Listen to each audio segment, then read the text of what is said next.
Desde Cadena 9, Rubén Rossi y Gustavo Tinetti, un gusto. ¿Qué tal, Gustavo? Un placer, buenos días. Buenos días, buen día. La primera pregunta, ¿tenés algún lazo de parentesco con Pipo Rossi por lo que ha significado en la historia del fútbol argentino?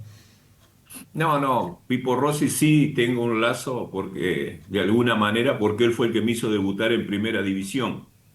Mira, Y había jugado con mi padre en River en la década del 50, pero no tengo ninguna relación parental con él, nada más que el apellido. nada más que el apellido.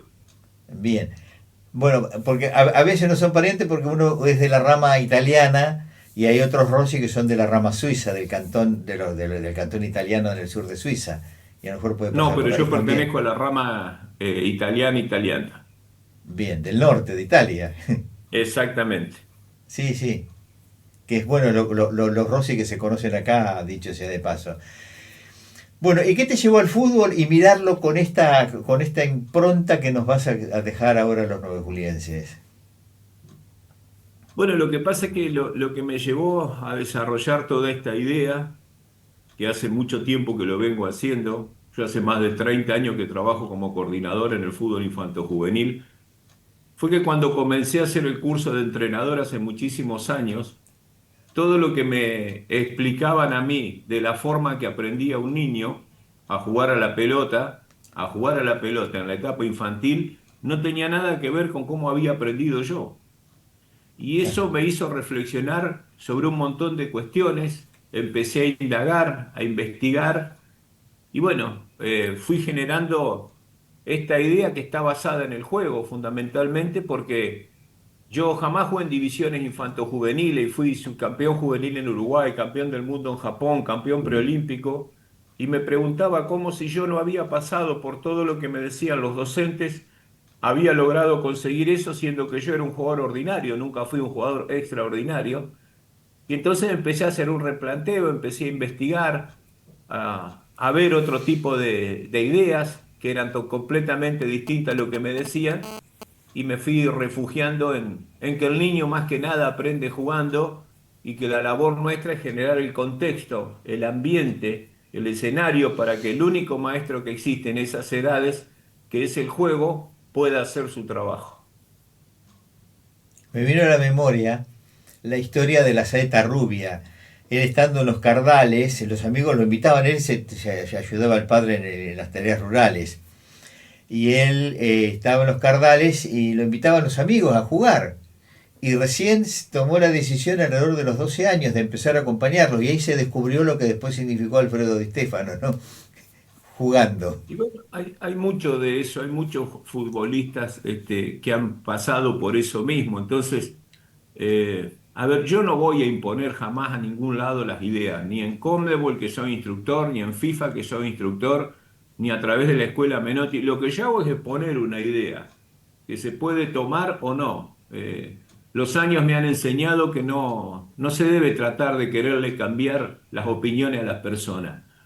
Pero esta idea que trato de llevar adelante me ha venido acompañando durante muchísimos años y hemos tenido la suerte que ha tocado a muchos futbolistas que después se fueron muy famosos y simplemente basado en el juego, en la idea de aprender jugando y después sí, en la etapa juvenil, que es otro momento, aprender a jugar al fútbol desde los conceptos individuales y grupales, pero eso ya es otra historia. De lo que voy a estar hablando el viernes es precisamente de cómo tenemos que ayudar y cuidar al único tesoro que tiene un país. Porque el único tesoro que tiene un país no es ni el PBI, ni las condiciones climáticas, ni las reservas en dólares. El único tesoro que tiene un país es la infancia. Y es lo que más deberíamos tratar de proteger, según mi opinión. No, no, coincido en la mirada, ¿eh? Totalmente de acuerdo. Porque a partir de ahí vamos a ser personas de bien en todos los órdenes, que cada uno que lo vaya desarrollando mentalmente mientras originamos esta charla y como disparador mental. Rubén, en tu época, de ese niño jugando en un potrero, disfrutando, como me pasó a mí y a muchos que están escuchando en este momento, sin escuelas de fútbol de por medio, ¿cuál era el rol del adulto, de papá, de mamá en eso? Porque Bueno, hoy a ver, hay muchos todo un papás... combo. ¿Mm? Hola, sí, sí. No, porque decía, hoy papá se pone atrás del alambrado y como que le exigen a los hijos determinado comportamiento en el campo de juego. Sí, en realidad, Gustavo, si usted se pone a pensar, fíjese a veces lo incoherentes que somos, ¿no? Nosotros, a ver, los padres presionan al niño para ganar y jugar, para que juegue bien y que gane. Los dirigentes presionan al niño para que gane. Los formadores, nosotros los entrenadores, presionamos al niño para que gane. Y después le contratamos un psicólogo para que le saque la presión. ¿No sería más fácil no presionarlo? Entonces, desde ese lugar, todo se ha vuelto algo muy difícil. Obvio que el mundo cambió, obvio que ya no existen tanto los potreros, obvio que las pantallas han tenido una influencia terrible hoy en la infancia, que no es la misma que nosotros vivimos. Pero de lo único que estoy hablando es que si yo lo llevo 2 horas a mi hijo a un lugar para que juegue a la pelota y no lo dejan jugar, yo quiero saber cómo va a aprender. Entonces, pasa por dar paso al juego, dejar que el niño tome sus decisiones, dejar que el niño se equivoque, generar, por eso digo, el contexto, el ambiente, las variables que permitan que se dé ese aprendizaje dentro de las plataformas que tienen que ver con la alegría, con la confianza, y no con el miedo, con la ira, con otro tipo de emociones que lo único que hacen es perjudicar el aprendizaje. Entonces, acá de lo que se trata es un mensaje para los adultos fundamentalmente. Dejemos a los niños jugar en paz.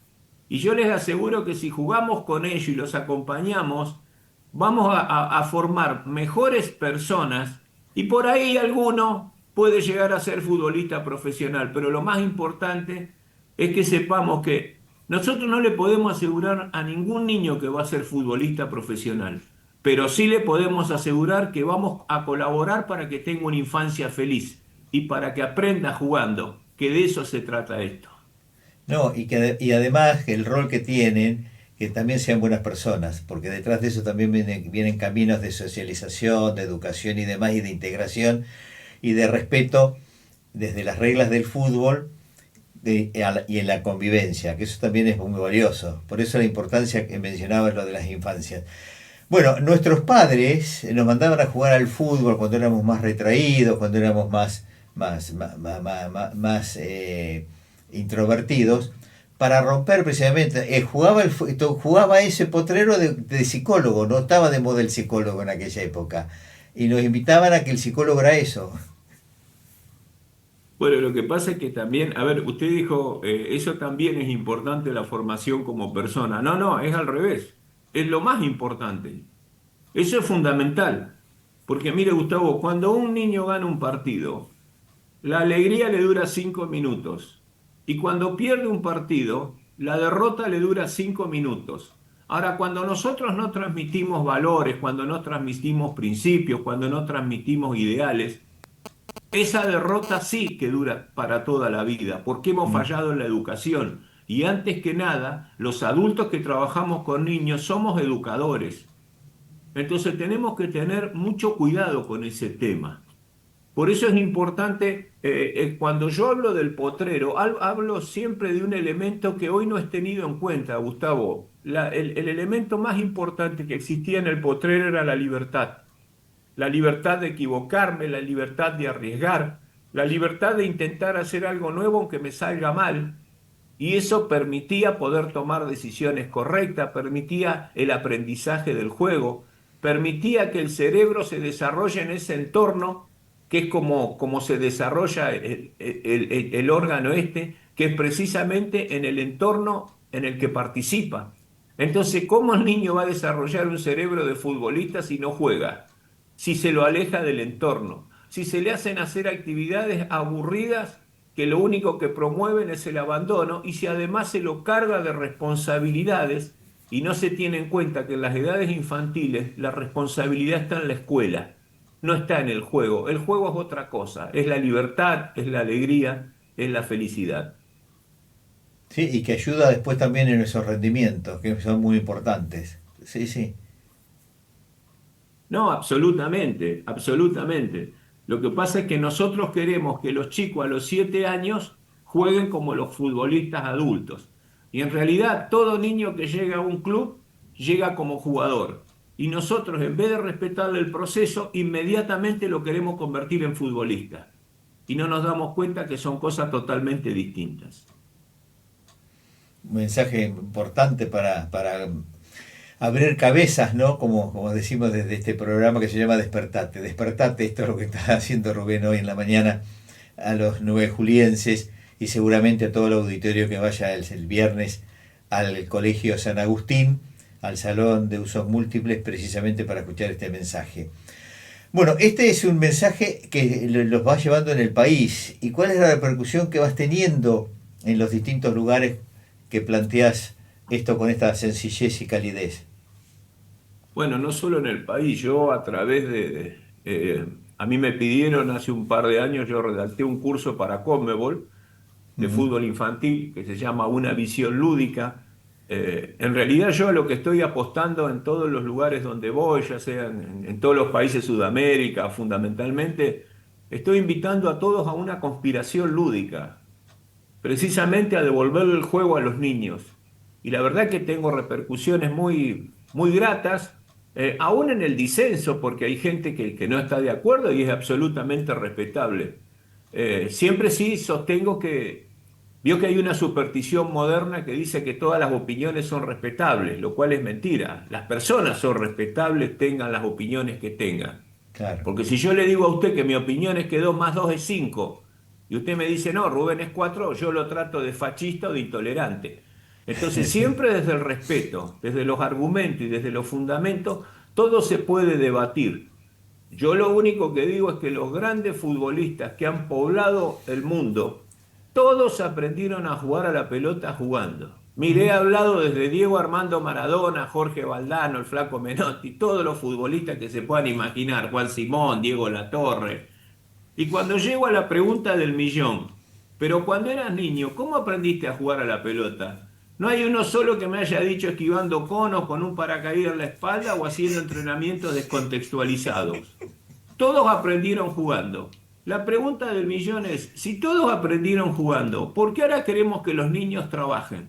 ¿Por qué le hablamos de sacrificio, de esfuerzo, de responsabilidades, si en realidad eso no tiene nada que ver con el juego y cómo éste se ha convertido en el mundo en la mejor herramienta pedagógica que existe? Sí, no, me vino a la memoria el caso de Corbata, ¿no? En Henderson, donde aprendió en un potrero, Pelé en la arena en Brasil, en la Pero y favela. venga más acá, si uno lo ve en la canchita donde jugaba este chico, el Diablito Echeverry, en el Chaco, que lo vendieron ahora, creo que al Sí, Manchester City, que no sé, la peor cancha de Inglaterra era el Nou Camp, al lado donde jugaba este chico Echeverry. Y sin embargo es un jugador extraordinario. Y la sí. mayoría de los futbolistas, ¿usted se le imagina a Maradona en Fiorito? O a Tevez en Fuerte Apache, o a Romario en las favelas de Brasil haciendo entrenamiento de recepción y pase, haciendo entrenamiento de conducción a los 7, 8, 10 años. Y bueno, de eso es lo que se trata. Yo no estoy en contra absolutamente de nada. Mi mensaje no va en contra de nada. Está a favor de otra cosa. Y está a favor precisamente del juego, está a favor del niño y está a favor de darnos cuenta que todos los caminos que se dicen nuevos, por ejemplo, en el mundo de las neurociencias, apuntan precisamente a eso. La mayoría habla de los expertos en neurociencia que el juego es el disfraz del aprendizaje, como dice el doctor Francisco Mora Teruel. Mm, Entonces, explíqueme usted a mí, si el juego es el disfraz del aprendizaje, ¿cómo pretendemos que un juego como el fútbol no se aprenda jugando? tal cual, tal cual. Rubén, excelente el mensaje. Bueno, para escuchar ahora pasado mañana 9 de julio. ¿Ya conocías 9 de julio? Sí. Sí, sí, he ido y tengo amigos como Guillermo Blanco, el profesor Justo Abón y otra gente que es de ahí. Y bueno, Tato Mm. Márquez también, que ha posibilitado esta llegada y compartir esta idea con todos ustedes. Nada más que de eso se trata.